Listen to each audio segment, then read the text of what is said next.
नमस्कार. लोकप्रशासनाच्या आजच्या ह्या लेक्चरमध्ये आपण आज या ठिकाणी अर्थसंकल्पाचा अर्थ हा जाणून घेणार आहोत किंवा अर्थसंकल्पाचा अर्थ काय आहे हे या ठिकाणी समजून घेणार आहोत.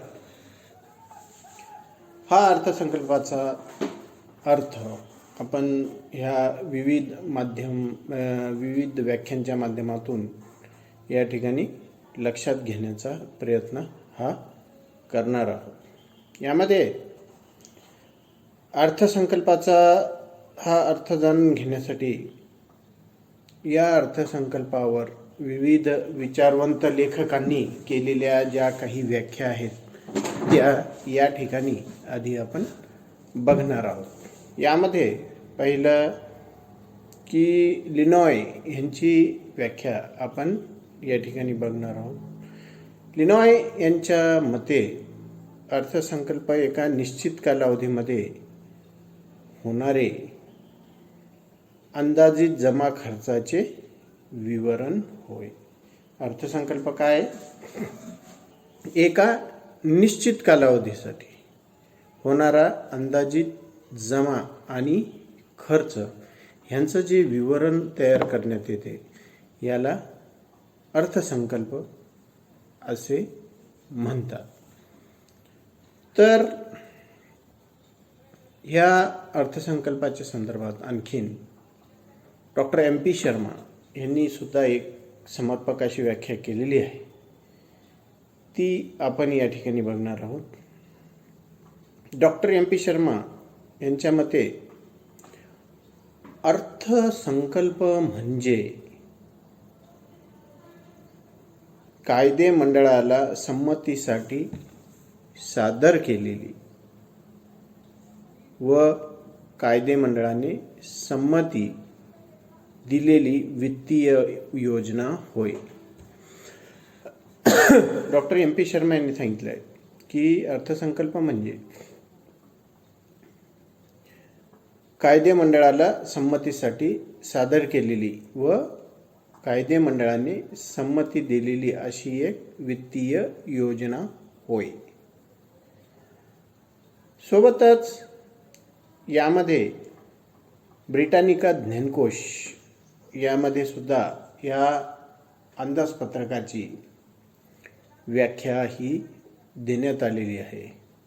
ब्रिटानिका ज्ञानकोशामध्ये सर्वसाधारणपणे अर्थसंकल्प म्हणजे एका विशिष्ट कालखंडासाठी सरकारने आपल्या महसूल व खर्चासंबंधी केलेले भाकीत होय. खूपच समर्पक अशी व्याख्या सांगितलेली आहे या ब्रिटानिका ज्ञानकोशमध्ये की अर्थसंकल्प म्हणजे एका ठराविक किंवा विशिष्ट कालखंडासाठी सरकारने आपल्या महसूल व खर्चासंबंधी केलेले भाकीत होय. तर टेलर यांच्या मते अर्थसंकल्प एका निश्चित कालावधीसाठी असणारी सरकारची वित्तीय योजना होय.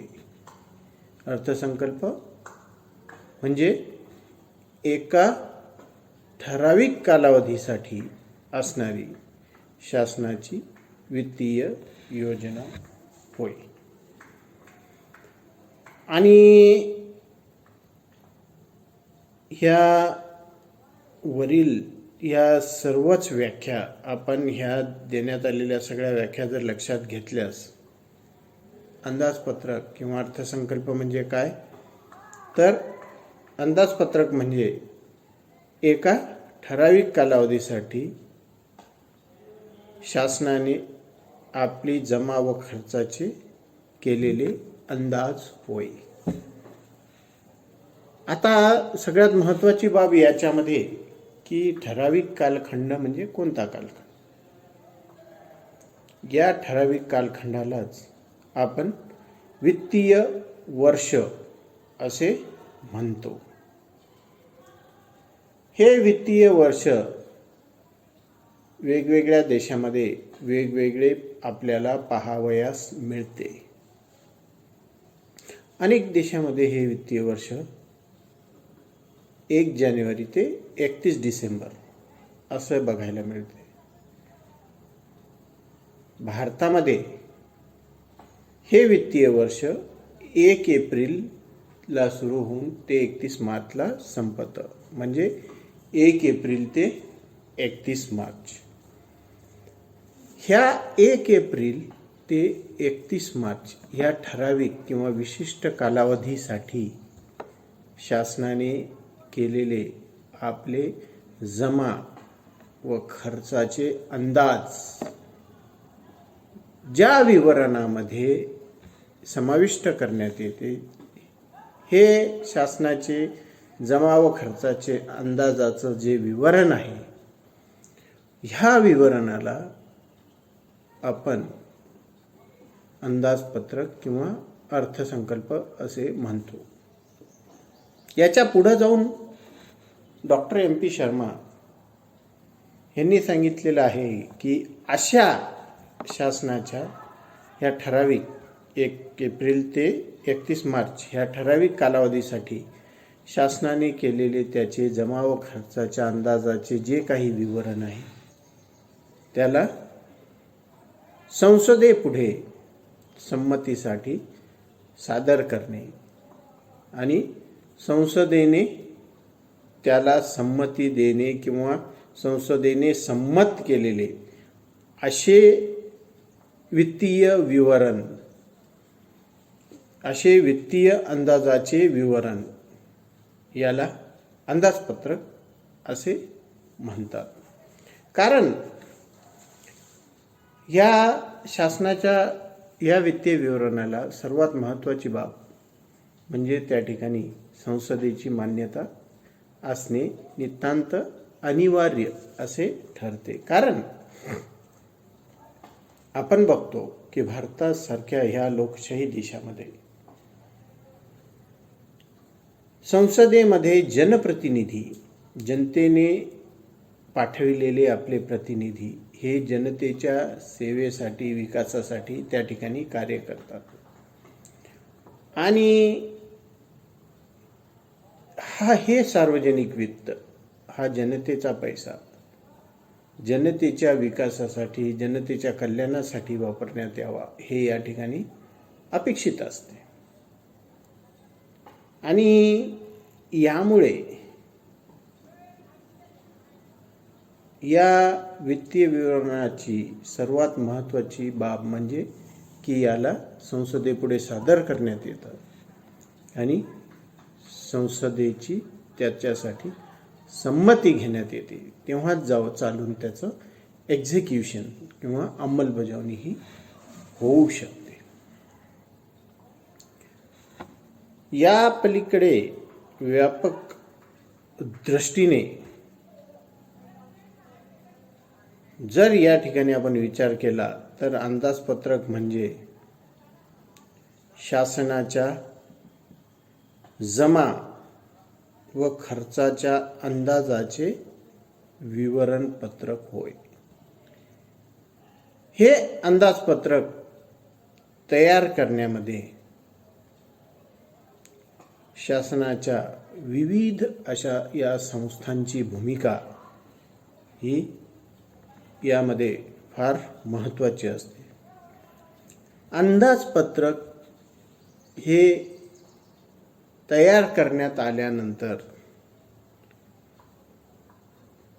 ते तयार करण्यात आलेले अंदाजपत्रक संसदेसमोर सादर करण्यात येते व ह्या अंदाजपत्रकाला संसदेची मान्यता, संमती ही घेण्यात येते.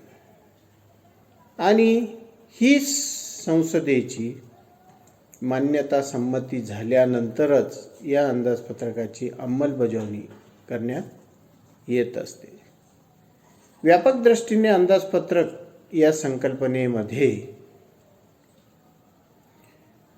वित्तीय विवरण तयार करणे, संसदेची त्याला मान्यता घेणे, त्याची अंमलबजावणी करणे या एकूणच सर्व प्रक्रियेचा यामध्ये समावेश होतो. परंतु सामान्यतः शासनाच्या जमा खर्चाच्या अंदाजांनाच हे अंदाजपत्रक असे म्हणण्यात येते. हे जे अंदाजपत्रक आहे हे शासनाच्या आगामी आर्थिक वर्षात करावयाच्या एकूण कामगिरीचे विवरण असलेले आपल्याला दिसून येते. यामधून कोणत्या बाबीवर काय खर्च होणार आहे किंवा आगामी वित्तीय वर्षामध्ये शासन काय काय कार्य करणार आहे, या सर्व बाबीचा लेखाजोखा आपल्याला या अंदाजपत्रकामध्ये बघावयास मिळतो. अशा पद्धतीनं अंदाजपत्रक या ठिकाणी असलेलं आपल्याला दिसून येते. या अंदाजपत्रकाचे महत्त्व जे आहे ते आपण नेक्स्ट लेक्चरमध्ये बघू. धन्यवाद.